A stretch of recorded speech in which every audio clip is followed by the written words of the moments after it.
If you're a Division agent, you're probably not surprised. I know the Division community has pretty much gone through a lot. In fact, if you think about it, I myself, I've been making content on my other channel just covering the general gaming news. It's not like I disappeared. I'm still literally here, lurking, watching from the shadows at the moves that are going to be made next. Ubisoft Massive, the studio that, we entrusted to make our Division games because they provided us what I thought were two really iconic games. It may not be iconic for all the gaming industry, but it's iconic to most of us Division players. They went ahead and they pursued that Hollywood money, making two games, Avatar, Star Wars, in record time. Gotta give it to the devs, but they left their Division game on ice and chased everything else that wasn't what I thought was their most pivotal franchise for that studio. And now we see that a spin-off, and this has nothing to do with Massive actually. However, there's a spin-off that has something to do with the Division. Tom Clancy's XDefiant, aka XDefiant, now being set to shut down in June of next year. This is the second one, isn't it? Another one bites the dust, or is this the third one? I don't want to be the bearer of bad news. I don't want to be that guy, but I know I've been reading. I've been in the Discord servers. I've been on the comment sections. A lot of people are not necessarily the most thrilled about what's been going on. So seeing this shut down is not a joy for anybody, because what this has done, it's basically put some developers in a very interesting spot.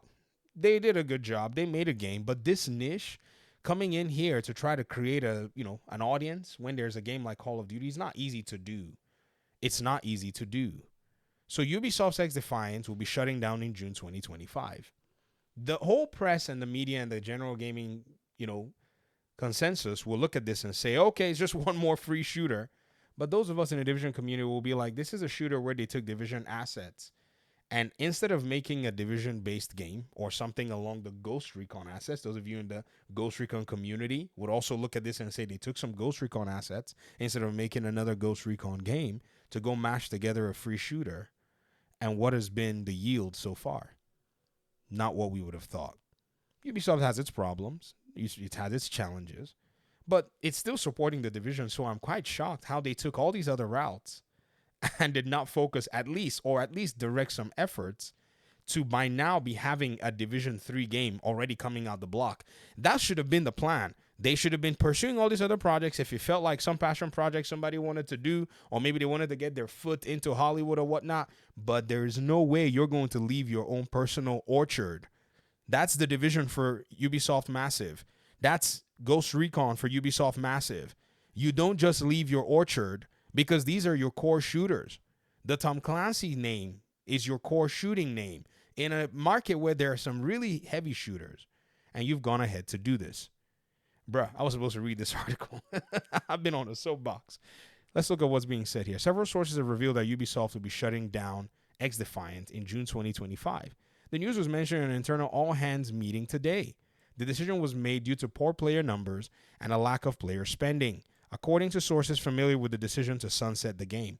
If you've never heard any news about all this fiasco that I actually did put out here, Ubisoft was trying to go ahead to take these shooter franchises, break them into little shreds and crumbles, and try to sprinkle them within the market in order for them to be able to farm dollars. I'm sure internally they said to themselves, we're going to make a certain number of live service games. I said 12 for a reason. Those of you who know, Sony and PlayStation are in the same place. They're going to go ahead and make all these live service games and try to farm money for it. This is another one that's shutting down. The Division Heartland, that one never made it out of development, and it's already shut down. I hope the efforts are being channeled to a Division 3 game. There's something different about a Division 3 game because it's a full-fledged game. Then the live service element is tacked on at different points of the player's progression. That's what makes it unique. There's no other form. I mean, this is not rocket science, folks. It's a game where you can immediately reach level 4, level 5, jump straight into the dark zone, engage in PvP, engage in all kinds of other stuff. And then some stuff is relegated to when you complete the story and the mission. And then you can go and full on, injure yourself in the DZ. It's understood, according to this article, let's keep going, layoffs will impact a significant number of employees at San Francisco studio and supporting studios, with some staff already receiving severance information. Another wave of layoffs will happen in February, with Ubisoft San Francisco and Osaka closing its doors.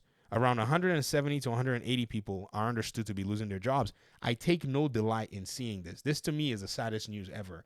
When you lose your source of income, it's just not a good situation. This is not rocket science. Why are decision makers hell bent on not shielding nor protecting their talent? It's like you want to run them through the mill with intense risk, by the way. Y'all knew this was risky. There was no market data. There was no market favorability that said you were going to crack the top 15. Yet, you jumped right in. Ladies and gentlemen, let me show y'all some data. Because again, when I say this stuff, right, y'all are going to say, what data am I talking about?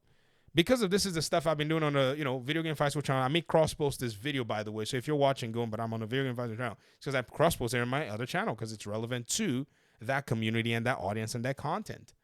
Matt Piscatella is a gentleman who is the executive director at Circana for video games. He's been posting for the past few months the top played games based on player, activity on all platforms. Look at all of these games that are here, ladies and gentlemen. In order to crack this, you would have to be phenomenal to crack it. And you would have to come with a unique value proposition.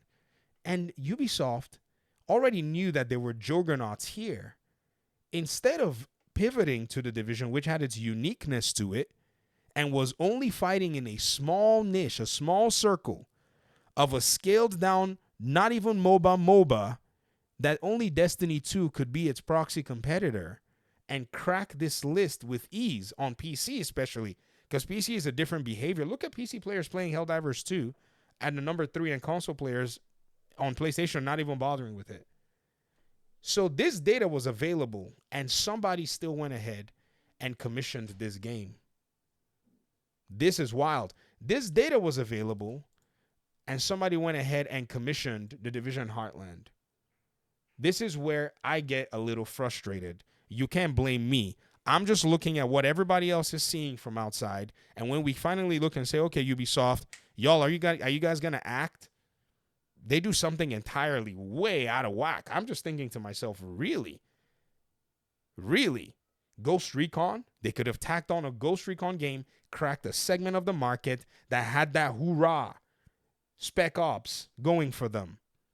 And it could have been done. And this Helldivers hoorah, let's go in there for a democracy theme, has skyrocketed this game, and PlayStation is going to basically benefit more from the PC audience than its own audience in terms of Helldivers 2.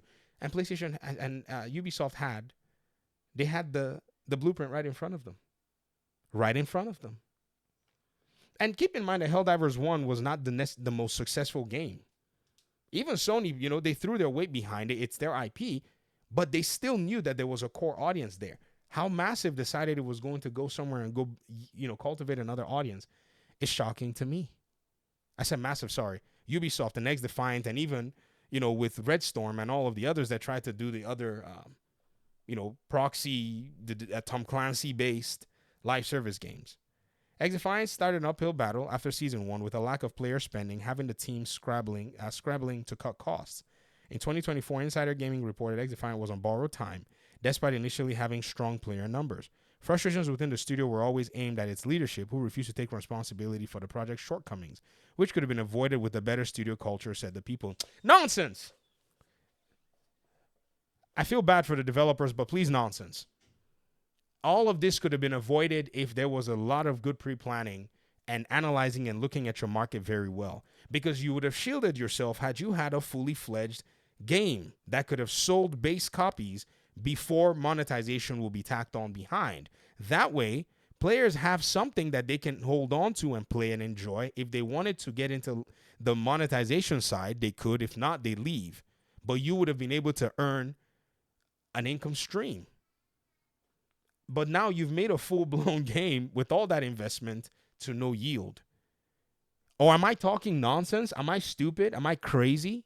I'm wondering to myself. Let me hear your thoughts in the comment section, because I think I might eventually start yelling if I keep going. Peace out.